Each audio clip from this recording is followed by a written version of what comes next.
High বন্ধুরা, দেখো আমাদের মন্দিরটা রোদে কীরকম চকচক করছে, কত সুন্দর লাগছে দেখতে।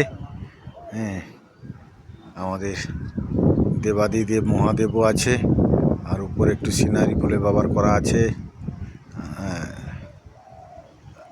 এটা আছে শীতলা মায়, এবং উপরে কত সুন্দর কালী মায়ের মূর্তি আঁকা আছে। নিচে আমাদের কালী মায়ের মন্দির, এবং মধ্যিখানে শীতলা মা আছে, মনসা মা আছে, এবং চণ্ডী মা আছে, জোড়াপাত্র আছে, রক্তাবতী আছে। আর এধারে আমাদের দেবাদিদেব মহাদেব বাবা যে আছেন, কত সুন্দর লাগছে দেখতে। মন্দিরটা দেখুন,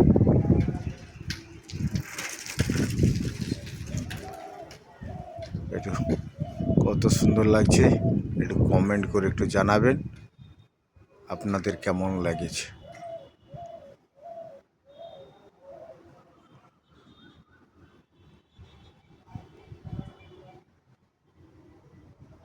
আগে এই ধারে আমাদের আগে পুরাতন মন্দির ছিল, সেটা ছেড়ে দিয়ে এটা আমাদের হরি মন্দির নির্মাণ করা হয়েছে। এই মন্দিরটি বানানো হয়েছে, কেমন হয়েছে একটু কমেন্ট করে সবাই জানাবেন।